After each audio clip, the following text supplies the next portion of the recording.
अध्याय 17 ब्रह्मज्ञान कथनम भाग 2. जगाच्या उत्पत्तीचे कारण व मूळ घटक असलेले जे ब्रह्म त्याचे व त्याच्या प्राप्तीचे निरूपण भाग 2.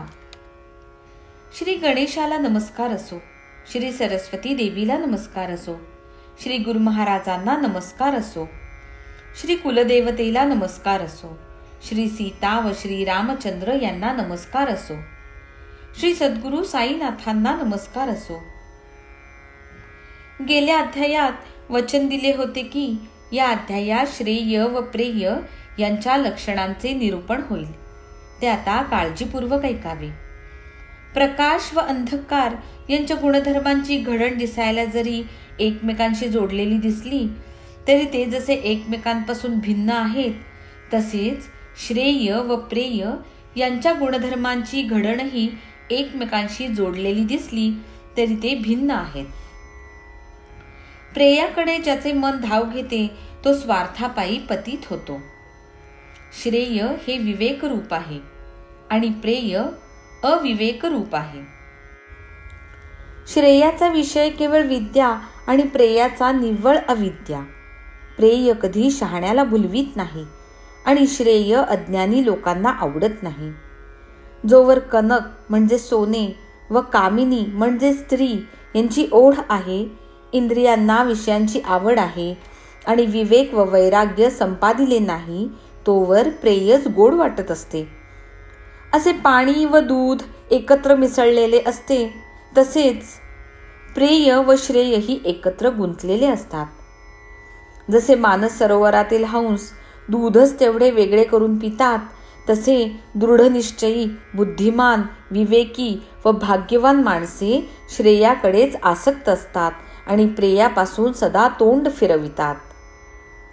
परंतु तेच मंदबुद्धी लोक पहा, शरीर, पशु, पुत्र, धन, मोठेपणा इत्यादींच्या योगक्षेमाच्या म्हणजे आहे ते सुरक्षित ठेवण्याच्या आणि नाही ते अधिकाधिक मिळवण्याच्या नादी लागून फक्त प्रेयस तेवढे साधतात. पहा, कठोपनिषद अध्याय 1 वल्ली 2 मंत्र 2. श्रेयश्च प्रेयश्च मनुष्यमेतस्तौ संपरित्य विविनक्ति धीरः श्रेयो हि धीरोभि प्रेयसो वृणीते प्रेयो मंदो योगक्षेमाद वृणीते. श्रेय व प्रेय ही दोन्ही मनुष्याच्या समोर येतात. बुद्धिमान मनुष्य त्या दोन्हीच्या गुणदोषांचा नीट विचार करून दोन्हींना वेगवेगळे समजून घेऊन तो श्रेष्ठ बुद्धी मनुष्य प्रेयापेक्षा श्रेयाला श्रेष्ठ समजून त्याचाच म्हणजे श्रेयाचा स्वीकार करतो. परंतु मंदबुद्धीचा माणूस लौकिक योगक्षेमाच्या इच्छेने प्रेयाला जवळ करतो. श्रेय काय व प्रेय काय ही दोन्ही जरी जाणली तरी मनुष्य प्राणी बुद्धीने स्वतंत्र असल्याने त्यालाच त्या दोन्हीतून कोणते पसंत करायचे हे ठरवायचे असते. दोन्ही पुढे असल्यावर मनुष्याला त्यांची निवड करणे अवघड जाते, कारण त्यांच्या मंदबुद्धीवर विजय मिळवून प्रेयस त्याला चिकटते. दुधात पाणी मिसळलेले असले तरी हंस जसा दूधच तेवढे घेतो, तसे प्रेय बाजूला सारून श्रेयाचा स्वीकार करणे हाच तो पुरुषार्थ होय. श्रेय व प्रेय ही दोन्ही जरी पुरुषाच्या स्वाधीन असली तरी विवेकहीन मंदमती पुरुष यांचा ओहापोह म्हणजे योग्यायोग्य विचार करण्यास समर्थ नसतो. श्रेय कशात आहे हे प्रथम निश्चित जाणले पाहिजे. नंतर त्याच्या मार्गात जे अडथळे येतील त्यांचे संपूर्णपणे निवारण करण्याचे उपाय योजिले पाहिजेत. येथेच पुरुषार्थ दृष्टीपुढे दत्त म्हणून ठामपणे उभा असतो. म्हणून बुद्धीचा पक्का निश्चय करून श्रेय प्राप्ती करण्यासाठीच नेटाने प्रयत्न करा. संसार चक्राचे भ्रमण अतर्क्य आहे. ते अखंड अष्टोप्रहर म्हणजे रात्रंदिवस फिरत असते. त्यात आध्यात्मिक, आधिभौतिक आणि आधिदैविक अशा 3 प्रकारच्या भयंकर व निवारण्यास कठीण दुःखे मनुष्य सहन करीत असतो. मग अत्यंत दुःखाचा अतिरेक सहन करून गांजलेला तो ती निवारण्याची सोपी सुखकर साधने शोधू लागतो. संसार चक्राचे हे भ्रमण सहन करायला कठीण आहे. हे कसे थांबविले जाईल? त्यासाठी काही उपाय असेल का? याचा शोध तो करू लागतो. महाभाग्याने अशी बुद्धी उपजली की तेथून पुरुषार्थाचा उदय होतो आणि मग तो पुरुष आपल्या हिताचे योग्य उपाय साधणारा होतो. अनादी अशी ही अविद्या किंवा माया शिंपल्यावरच्या रुप्यासारखी व मृगजळातील पाण्यासारखी निकामी आहे. तिच्या खोट्या आभासरूपी मोठ्या अडथळ्यांचा नाश केला पाहिजे. स्वप्नात सोन्याच्या गारांचा पाऊस पडतो. वेळी कामास येतील असे वाटून त्या प्रयत्नपूर्वक पुष्कळ साठवून ठेवल्या तरी जागे झाल्यावर त्या हरवून जातात. अनुभवलेल्या व न अनुभवलेल्या विषय भोगांची वासना असणे किंवा आशा, उत्कंठा वा इच्छा असणे हे सर्व अडथळे आहेत हे जाणून त्यांना आधी मुळासकट खणून काढा. जे सूर्यप्रकाशाने दिसण्यास अशक्य, जेथून बुद्धी माघारी फिरते आणि जेथे वेदांचे व श्रुतींचे पाऊलही शिरत नाही, ते गुरु स्वतः दाखवितो. काम व क्रोध या दोन वृत्ती ज्ञानाची प्राप्ती करू देत नाहीत.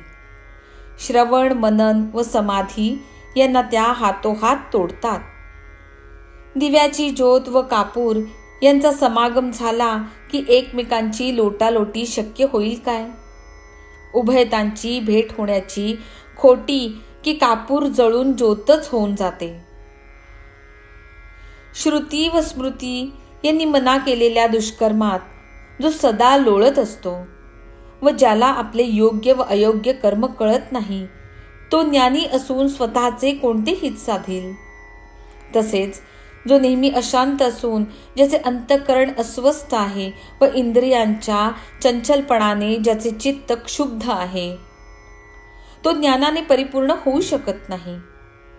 ज्याच्या चित्तात समाधान आहे, जो गुरुचा शिष्य असून सदाचारी आहे, ज्याचे आत्म्यावरील ध्यान निश्चल आहे, तोच एक ज्ञानसंपन्न होऊ शकतो. संसारात असो किंवा मोक्ष मिळवण्याच्या खटपटीत असो, शेवटी तर निजधामीच म्हणजे स्वस्थानी ईश्वराकडेच जायचे आहे. शरीररूपी रथाचा तू मालक हो. नुसता बडबड करणारा काय करू शकेल? तेथे नुसते तोंड चालविणाऱ्याला जागा नाही. अभ्यास हेच खरे सार आहे. शरीराला रथाच्या ठिकाणी लाव आणि तू त्या स्वस्थपणे बैस. या स्वतःच्या शरीराच्या रथाचा आपल्या बुद्धीला सारथी कर आणि स्वतः मालक होऊन शांत चित्ताने रथात बैस. मग विषय भोगांच्या अनेक मार्गांची बिकट परंपरा ओलांडायला सारथ्याला सांग आणि मनरूपी लगामाने 10 इंद्रियरूपी दाब नसलेल्या अविचारी घोड्यांना आवरायला लाव. घोडे जरी सैरावैरा धावले तरी लगाम त्यांना आपल्या जागी ठेवील. अशी ती लगाम सारथ्याच्या हातात सोपवून तू खुशाल स्वस्थ चित्ताने बैस. सारथी कुशल व निपुण असला तरच घोडे कसून चालतात, परंतु तोच मनरूपी लगामाच्या अधीन असला तर ते घोडे बलहीन होतात. जेथे विवेकयुक्त बुद्धीचे सारथ्य आहे, ज्याचा मनावर ताबा आहे व ज्याचे चित्त एकाग्र झालेले आहे, त्यालाच परमपद प्राप्त होते. इतर लोक मार्गात थकतात. ज्याचे मन कधी ताब्यात नसते तो त्या पदापर्यंत पोहोचतच नाही आणि त्याला संसाराचे फेरे चुकत नाहीत. पहा कठोपनिषद अध्याय 1 वल्ली 3 मंत्र 3, 4 व 9. आत्मा 9 रथी 9 विद्धी शरीरौ रथमेव तू बुद्धीन तू सारथी विद्धी मन प्रग्रहमेवच. हे नचिकेता, तू आपल्या जीवात्म्याला रथाचा स्वामी म्हणजे रथात बसून चालणारा मालक समज व शरीराला रथ समज. बुद्धीला सारथी म्हणजे रथ हाकणारा व मनाला घोड्यांची लगाम समज. इंद्रियाणी यानाहुः विषयांस्तेषु गोचरान् आत्मेंद्रिय मनोयुक्तम भोगते त्याहुर मनीषिणहा. ज्ञानी लोक इंद्रियांना या रथाचे घोडे म्हणतात. विषयांना त्या घोड्यांना भटकण्याचे विविध मार्ग म्हणतात. आणि शरीर, इंद्रिये व मन यासह राहणारा जीवात्माच सर्व विषयांचा भोगता आहे असे म्हणतात. विज्ञानसारथिर्यस्तु मनप्रग्रहवान नरहा साध्वनपार माप्नोती तद्विष्णो परम पदम. ज्या मनुष्याची विवेकशील बुद्धी सारथी असेल व मनरूपी लगामाला ताब्यात ठेवणारी असेल, तो संसार मार्ग पार करून सर्वव्यापी परब्रह्म पुरुषोत्तमाचे सुप्रसिद्ध परमपद प्राप्त करतो. हे जीवात्मा व शरीराच्या संबंधाचे रूपक अध्यात्मक फार प्रसिद्ध आहे. असे ते मोठे परमपद आपण होऊनच जसेच्या तसे प्रगट होते आणि ते कोठे आहे याची शंका फिटते. तेथे तर्कवाद, अनुवाद, प्रवाद किंवा संवाद चालत नाही. येथे ईश्वर कृपेनेच दाद लागते. वादविवादांचा काही उपयोगच होत नाही. येथे तर्काची चतुराई चालत नाही. तर्कज्ञाची बुद्धी कुंठित होते. भोळा भाव सिद्धीस जातो. हीच येथली नवलाई आहे. उत्तम प्रकारच्या ज्ञानाला जो कारण तो मार्ग वेगळा असतो आणि ती बुद्धी ही वेगळी असते आणि ते उत्तम ज्ञान देणारा शास्त्रज्ञही वेगळाच असतो. हे लक्षात ठेवावे. अमूल्य हे शरीर वाया चालले आहे. धनाची तृष्णा ही दुपारच्या सावलीसारखी फार टिकणारी नाही आणि हरीची माया पार करण्याला अवघड आहे. हे जाणून संतांच्या पायी लागावे. संत हे संसार रूपी सागर पार करण्याची नौका आहेत. त्यातील तू एक प्रवासी हो. त्यांच्याशिवाय पलीकडच्या काठावर नेण्याला कोण बरे समर्थ आहे. विवेक व वैराग्य या जोडीला जो एकत्र बांधून ठेवील तो भारी मूर्ख दगड असला तरी त्याला संसार रूपी सागर पार करणे अवघड जाणार नाही. सारांश: विवेक व वैराग्य या दोन्ही महत्वाच्या आहेत. पहा, एकनाथी भागवत अध्याय 23 ओवी 439. वैराग्य विवेकाविण आंधळे, विवेक वैराग्याहून पांगळे. ते माझे हृदयी जावळी फळे, एक वेळे उपजविली. भगवंताचे ऐश्वर्य 6 गुणांचे म्हणजे यश, श्री, औदार्य, कीर्ती, ज्ञान व वैराग्य. त्यातील वैराग्य हे खरोखरच मुख्य ऐश्वर्य आहे. जे महाभाग्यवान असतील त्यांच्याच वाट्याला हे येते, इतरांच्या नव्हे. शास्त्राने योग्य ठरविलेले कर्म केल्याशिवाय चित्तशुद्धी होत नाही. तोवर ज्ञान संपादन होत नसते. मूळ ज्ञान प्राप्तीचे मूळ कारण कर्म हेच जाणावे. नित्य नैमित्तिक कर्मे आचरल्याने मळ धुवून निघतो. अशा प्रकारे शुद्ध झालेल्या चित्तात विवेक व वैराग्य यांची उत्पत्ती होऊन शम, दम वगैरे ब्रह्मज्ञान प्राप्त करण्याच्या साधन संपत्तीचा या साधन संपत्ती 6 आहेत.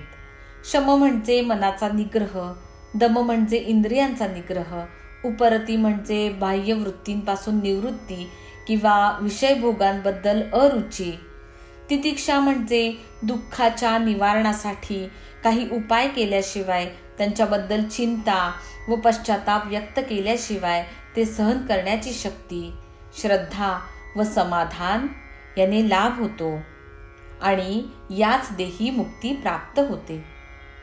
फलाच्या इच्छेचा व संकल्पाचा त्याग करून आणि मन एकाग्र करून जो सद्गुरूला अनन्यपणे शरण जातो त्याला सद्गुरू पदरी घेतो.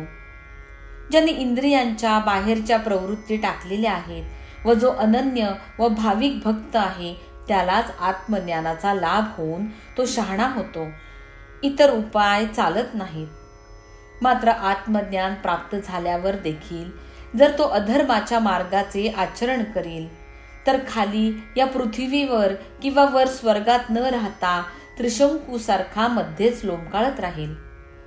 जीवाची जी ही अज्ञानाची वृत्ती ती संसाराकडे त्याला प्रवृत्त करते. आत्मज्ञान प्राप्त झाल्यावर तोच जीव संसारातून निवृत्त होतो. आत्म्याला जाणलेल्या अहंभाव कधीही नसतो. पुण्य किंवा पाप नसते आणि शुभ किंवा अशुभही नसते. त्याला या संसारातल्या लाभ व नुकसान यांच्याशी काय करायचे आहे? देहाची अहंकार वृत्ती शांत झाली की तेथेच तात्काळ निवृत्ती घर करते आणि तीच जीवाची परमात्म्याशी एकरूप झाल्याची स्थिती होय. ही गुण निश्चित मनात बांधून ठेवावी. प्रवृत्तीच्या ठिकाणी शत्रू व मित्र असतात. निवृत्तीचे तर नवल हे की मीच सर्वत्र आहे असे पाहणाऱ्याला शत्रुत्व किंवा मित्रत्व ते कुठले? अशा महान सुखापुढे देहाचे महान दुःख ते काय बापुडे? जेव्हा महान सुख आवडायला लागते तेव्हा ऐहिक सुखासाठी कोण परे रडेल? ऐहिक दुःखांचा डोंगर जरी त्यावर कोसळला तरी केवळ धैर्याचा तो पर्वतराज लवभर सुद्धा हलत नाही. भगवंत ज्यावर प्रसन्न होतो त्यालाच मग तो वैराग्य देतो. त्याची विवेकाशी सांगड घालून देतो आणि भवसागर पार उतरवितो. आरशात उमटणाऱ्या चेहऱ्याच्या प्रतिबिंबाप्रमाणे आत्म्याच्या स्पष्ट दर्शनाची जो इच्छा धरतो त्याला खालची ही पृथ्वी किंवा वरचा ब्रह्मलोक याशिवाय तिसरी जागाच नाही. यज्ञ केल्याने देवतांची तृप्ती झाली की पितृलोकाची प्राप्ती होईल. कर्मफलांच्या उपभोगाचा लाभ होईल, परंतु आत्मज्ञान लाभणार नाही. गंधर्वलोक, महरलोक, जनरलोक, तपरलोक व सत्यलोक यामधील आत्मदर्शन अतिशय अस्पष्ट असते. म्हणून ज्यांना आत्मदर्शनाची आसक्ती असते ते भूलोक भरपूर मागतात, कारण येथेच चित्तशुद्धी होते. आरशासारखी निर्मळ बुद्धी लाभते आणि त्यात शुद्ध व पवित्र आत्मस्वरूप प्रतिबिंबित होते. दुसरे स्थान जे ब्रह्मलोक तेथेही आत्मदर्शन होते, परंतु त्यासाठी तेथे अनेक प्रकारचे प्रयत्न करावे लागतात. तो ब्रह्मलोक अतिशय कष्टकारक आहे.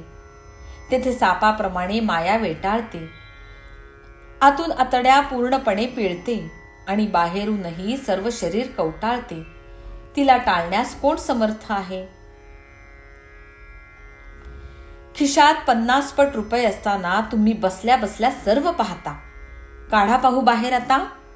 ब्रह्म तर तुमच्या खिशात आहे असे बाबा त्या ब्रह्म जिज्ञासूला म्हणताच त्याने हात घालून खिशातून पुडके बाहेर काढले आणि मोजताच 10-10च्या 25 नोटा निघाल्या. हे पाहून तो गृहस्थ मनातल्या मनातच ओशाळला आणि केवढे महाराज अंतर्ज्ञानी असे आश्चर्य करीत त्याने बाबांच्या चरणांवर मस्तक ठेवले आणि आशीर्वचनांची उत्कंठतेने वाट पाहू लागला. मग बाबा त्याला म्हणाले, गुंडाळ आपले ब्रह्म गुंडाळे, लोभाचे वाटोळे झाल्याशिवाय तुला ब्रह्म मिळणार नाही. पुत्र, पशु वगैरे आणि धन कमावणे यातच ज्याचे मन आसक्त आहे त्याने द्रव्यरूपी विघ्न दूर झाल्याशिवाय त्याला ब्रह्मज्ञान कुठले प्राप्त व्हायला? द्रव्याचा मोह फार कठीण असतो. जणू काही तृष्णारूपी भोवरे असलेला दुःखाचा डोहच, म्हणजे नदी किंवा तळे यातील खोल पाण्याची जागाच. त्यातील मद व मत्स्यरूपी मगराच्या अस्तित्वामुळे सहन करण्यास तो कठीण असतो. एक निस्पृहच तो पार करू शकेल.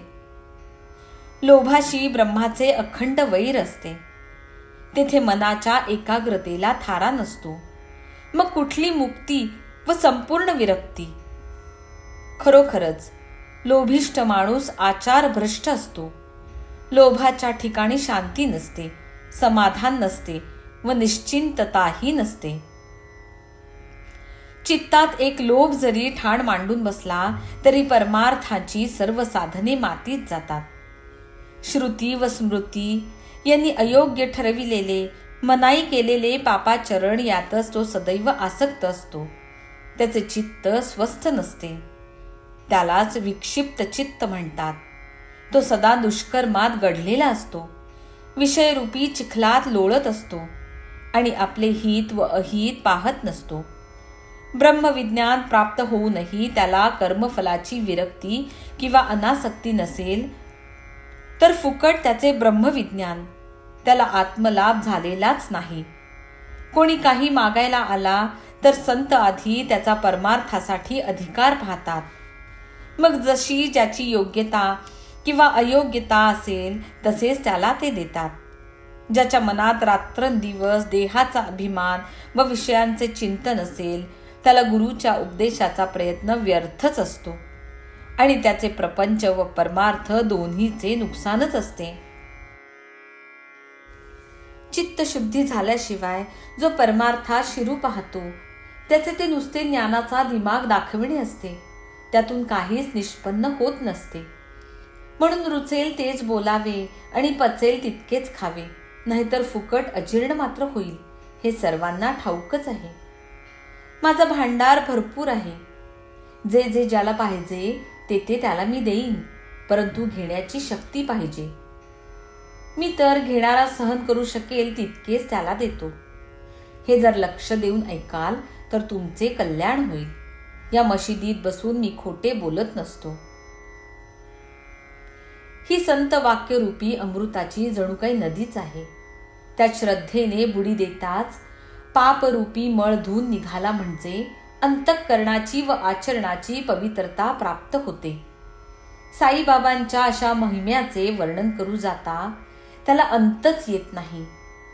ज्याला जोडच नाही त्याला उपमा तरी कसली द्यावी. बाबा निर्व्याज म्हणजे शुद्ध प्रेमाच्या अधीन असतात. ते सगळ्यांची माऊली आहेत. दुःखाने पिडलेल्यांचे व कष्टाने थकलेल्यांचे विश्रांती स्थान आहे. आश्रयाला आलेल्यांचे ते कल्पवृक्ष आहेत व दीन दुबळ्यांसाठी सावली आहेत. संसारावर पाणी सोडून पर्वतांच्या गुहांमध्ये एकांतवास पत्करून व मौन धरून फक्त स्वतःच्या कल्याणासाठी तत्पर असणारे संत पुष्कळ असतात. ते केवळ आपला स्वार्थ साधतात. त्यांना इतरांची काय काळजी.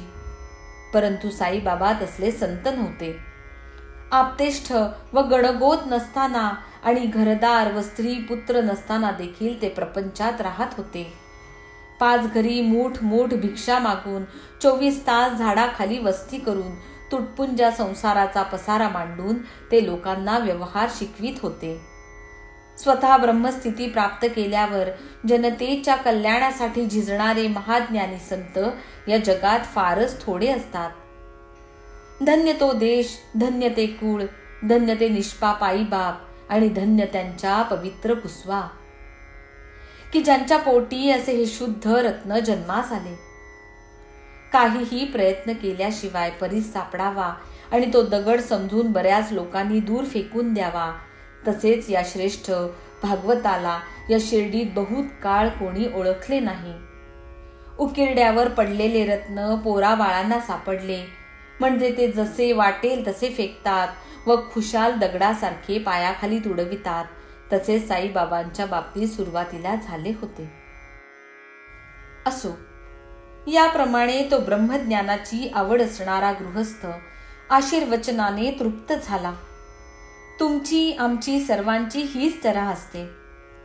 मार्ग कष्टदायक असला की सोडून द्यायचा.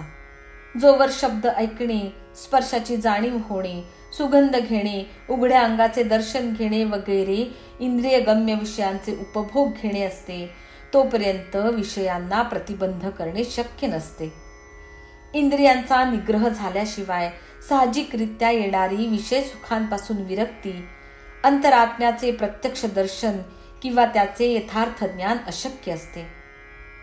आधी सर्व ईषणांचा त्याग करतो आणि मग सद्गुरूला अनन्यपणे शरण जातो. असा जो दृढ श्रद्धायुक्त साधक असतो तोच आत्मसाक्षात्काराला प्राप्त होतो. श्रोत्रादी 5 इंद्रिये जेव्हा आपापल्या विषयांना सोडतील, मन जेव्हा संकल्प व विकल्प स्वतःहूनच सोडून देईल आणि अशा प्रकारे प्रत्येक गोष्टीपासून निवृत्त झालेल्या अंतःकरणात बुद्धी देखील जेव्हा आपली निश्चय करण्याची हालचाल बंद करील, तेव्हा तीच खरी अत्यंत उत्कृष्ट अवस्था म्हणजे मोक्ष होय. आणि तीच कधीही न बदलणारी ब्रह्माची प्राप्ती होय. पहा कठोपनिषद अध्याय 2 वल्ली 3 मंत्र 10.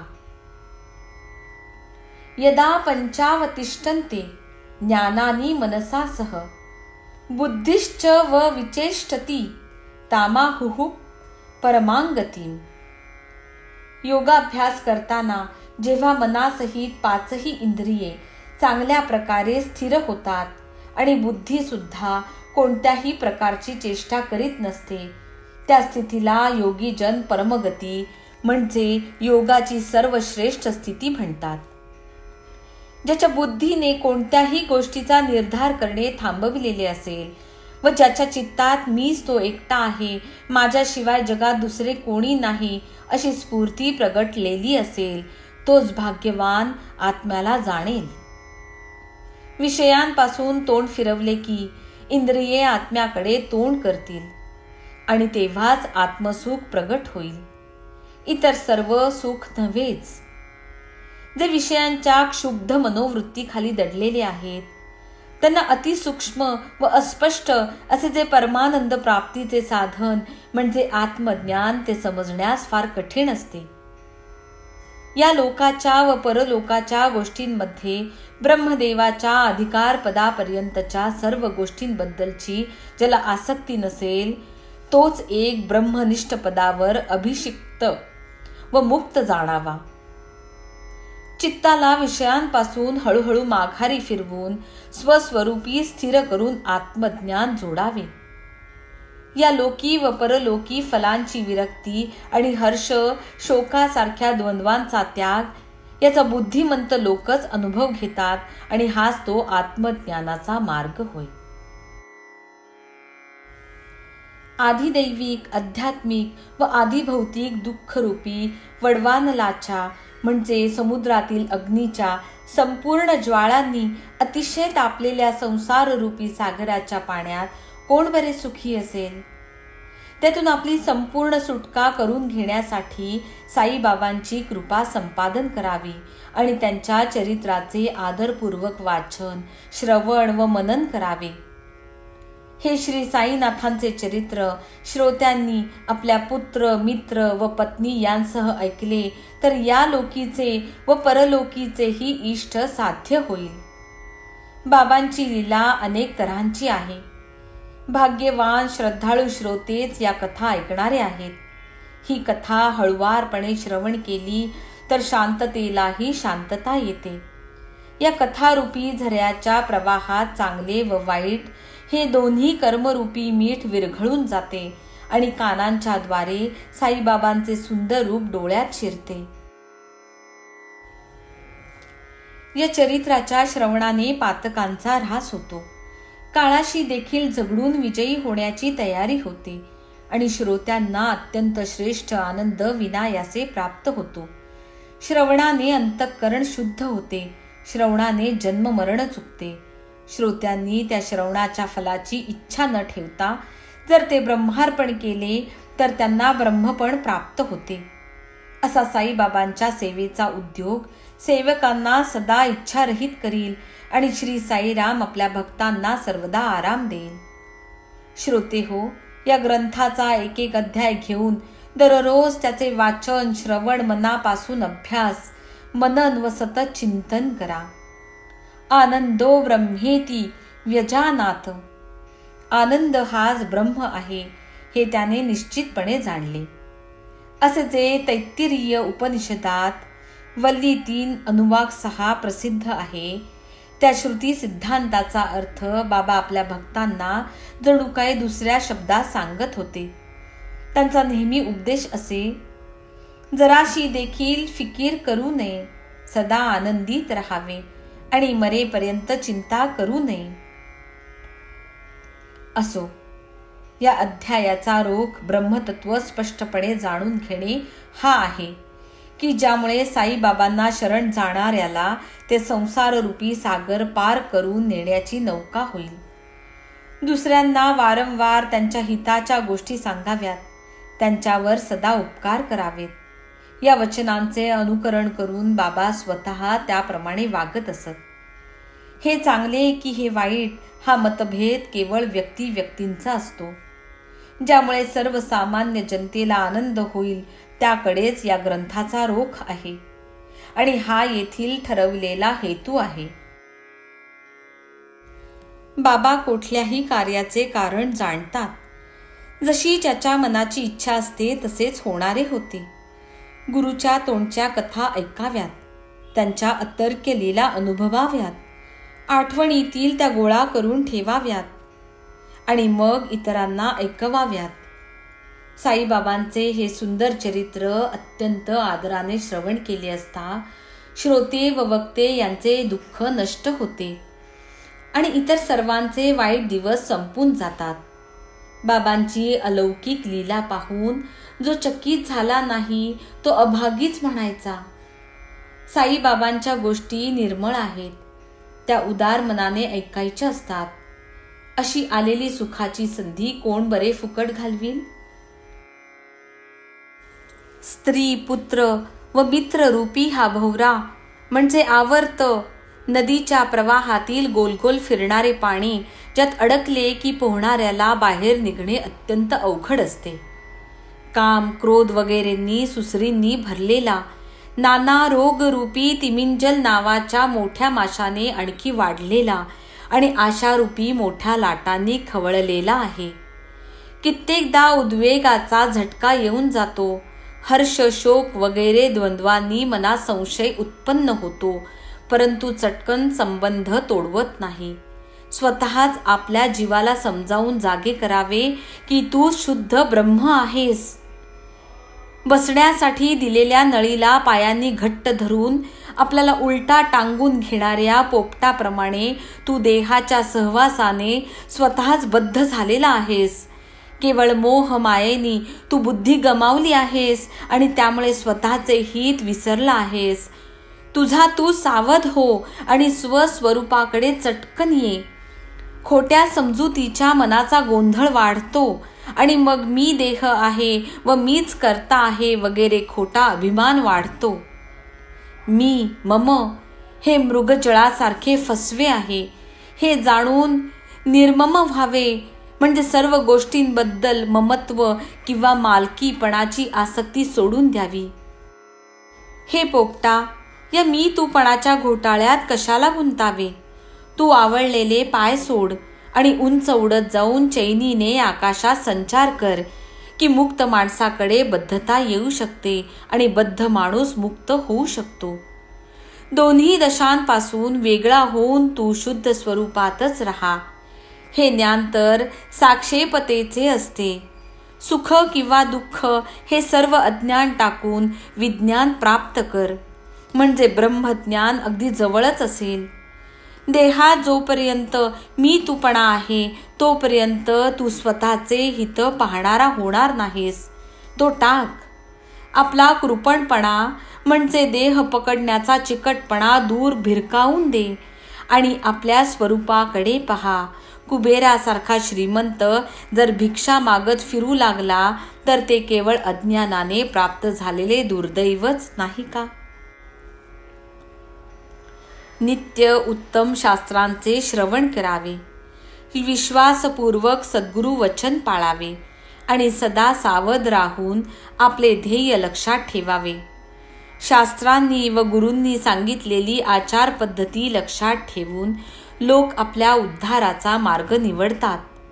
त्यांच्या उपदेशाने असंख्य लोकांचा उद्धार होतो आणि त्यांचा मोक्षाचा मार्ग सुलभ होतो.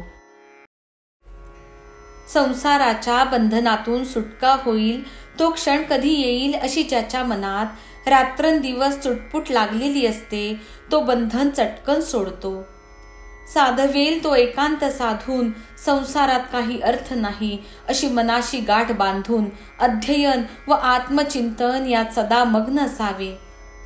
भक्ती व श्रद्धायुक्त मनाने पूर्ण नम्रतेने साष्टांग नमस्कार करून गुरुला शरण गेल्याशिवाय तो शिष्याला ज्ञानाचा ठेवा देत नसतो. गुरुला सर्वस्व अर्पण करून त्याची सेवा करावी. बंध व मोक्ष या गोष्टी स्पष्ट करवून घ्याव्यात. विद्या व अविद्या याबद्दल त्याला प्रश्न करावेत. म्हणजे गुरु महाराजांकडून उत्तम फळ मिळते. आत्मा कोण, परमात्मा कोण हे गुरुशिवाय कोणाला सांगता येणार नाही. गुरु देखील शिष्य पूर्णपणे शरण आल्याशिवाय ज्ञानाचा एक कणही देत नसतो. गुरुशिवाय इतर कोणी ज्ञान दिले तर ते संसारातून पूर्ण सुटका करणारे होत नसते, मोक्षाचे किंचितही फळ देणारे नसते.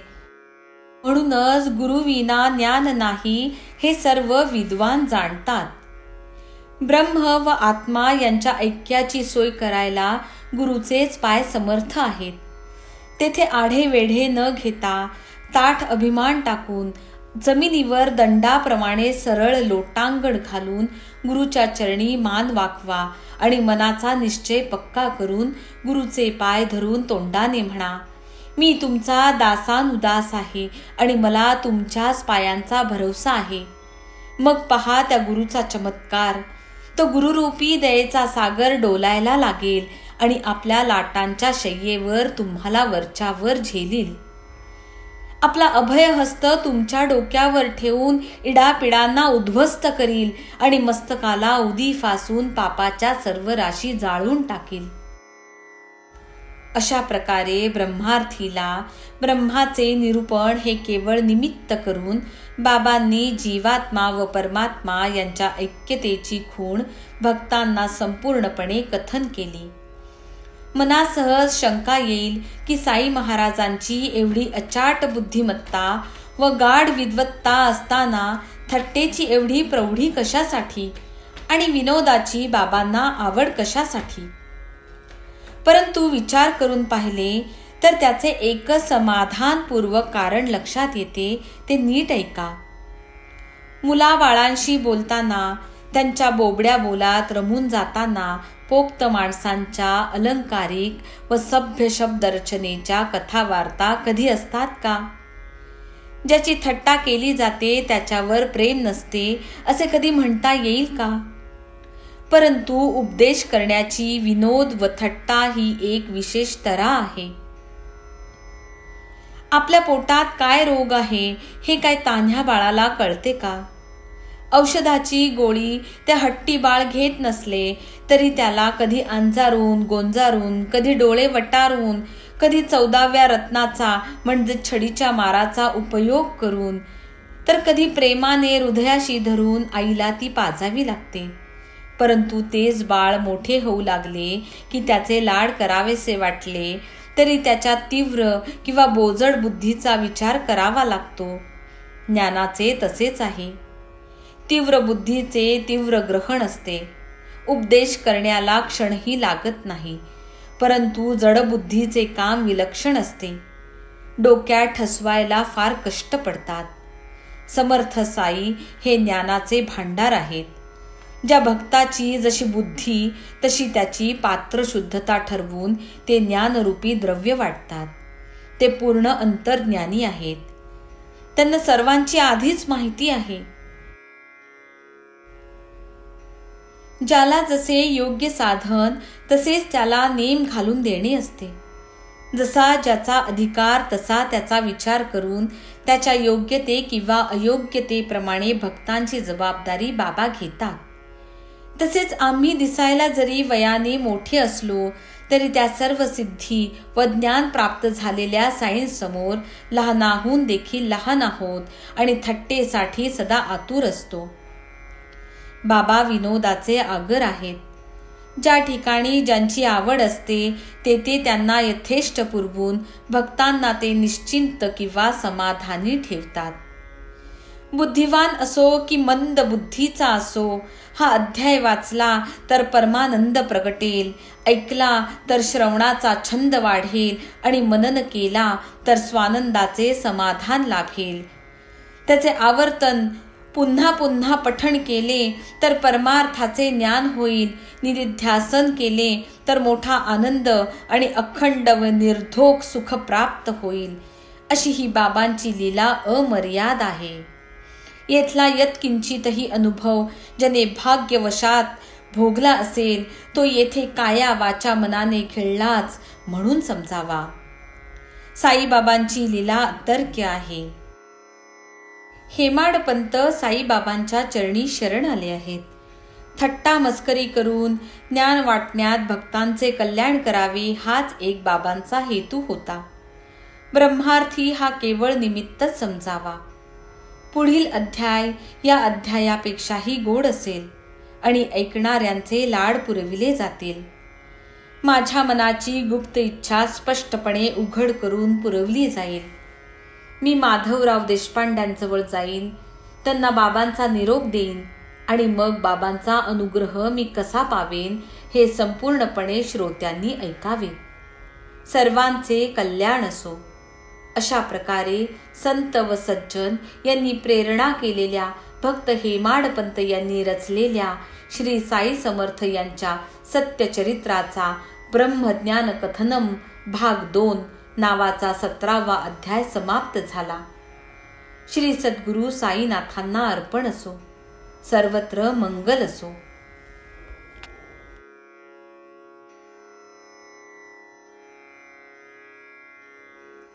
शिर्डी सजाचे लागतील पाय, टळती अपाय सर्व त्याचे.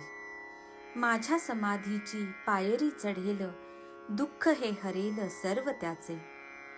जरी हे शरीर गेलो मी टाकून, तरी मी धावेन भक्तांसाठी.